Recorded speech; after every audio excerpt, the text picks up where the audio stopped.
नमस्कार। आज मैं आपको एक भेड़ और भेड़िए की कहानी सुनाने जा रहा हूँ। उम्मीद करता हूँ आपको कहानी पसंद आएगी और उससे आपको एक नई डायरेक्शन मिलेगी। एक भेड़ चराने वाला जिसके पास 10 भेड़ें थी, वो डेली जंगल में भेड़ें चराया करने जाया करता था।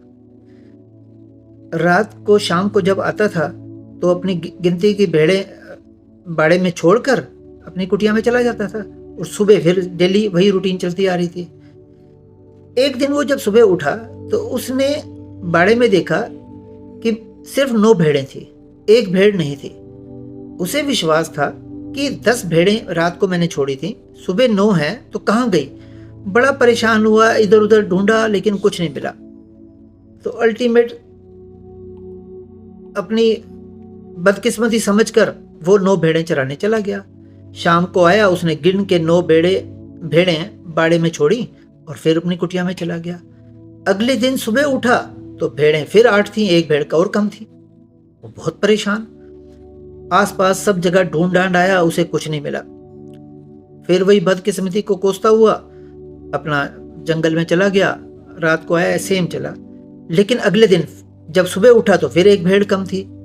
ये सिलसिला चलता रहा और आए दिन एक भेड़ सुबह डेली कम होती रही।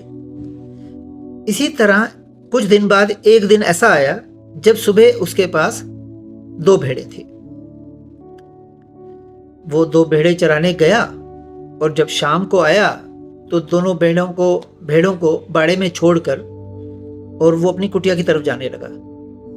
उसी समय उन दोनों में से एक भेड़ बड़ी जोर से चिल्लाई, मत जाओ मत जाओ, मुझे मत छोड़ के जाओ। गडरिये ने इधर उधर देखा, उसे समझ नहीं आया ये कौन बोल रही है।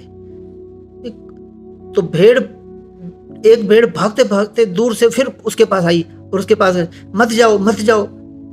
उसने कहा क्या हुआ है?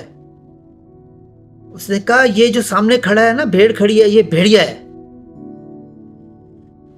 गडरिये को एकदम समझ आ गया। उसने उसी टाइम पास पड़ा हुआ डंडा उठाया और उस जो नकली भेड़ थी उसके ऊपर जोर से मारा। वो नकली भेड़ अल्टीमेट उसने क्या किया हुआ था, भेड़िया था जिसने भेड़ की खाल जो है अपने ऊपर डाली हुई थी।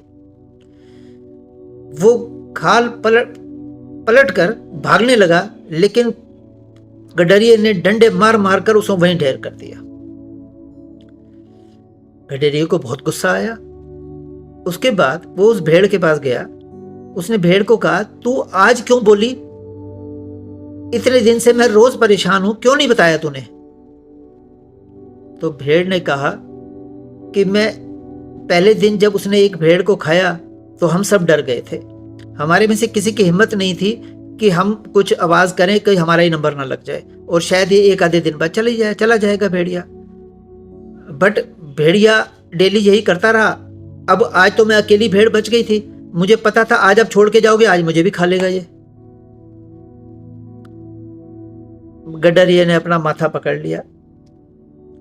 अब ये जो माथा पकड़ने की बात है, ये सच्चाई हमारे समाज की है। हम सभी लोग समाज में कई तरह की गलत चीजें देखते रहते हैं बट कभी आवाज नहीं उठाते। क्यों? क्योंकि उस गलत चीज का प्रभाव अभी हमारे पर नहीं पड़ रहा।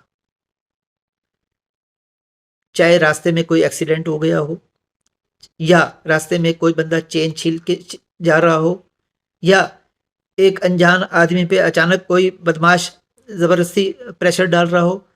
बट हम कभी भी तब तक नहीं बोलते जब तक वो बात डायरेक्ट प्रेशर हमारे पर ना पड़ रहा हो। बट याद रखिए, उस एक भेड़ की तरह कभी ना कभी हमारे ऊपर भी कोई परेशानी आएगी और कोई नहीं बोलेगा। इसलिए समय रहते हम लोग हर चीज गलत के ऊपर आवाज उठाएं। अगर हर गलत चीज का विरोध किया जाएगा तो समय रहते हम सब अपने समाज को सुरक्षित रख सकते हैं और एक दूसरे के साथ भाईचारा निभाते हुए एक दूसरे का ध्यान रख सकते हैं। उम्मीद करता हूं मेरी इस कहानी से कुछ ना कुछ लोगों को तो प्रेरणा मिले ताकि हम एक बेहतर समाज का निर्माण कर सकें। Thank you.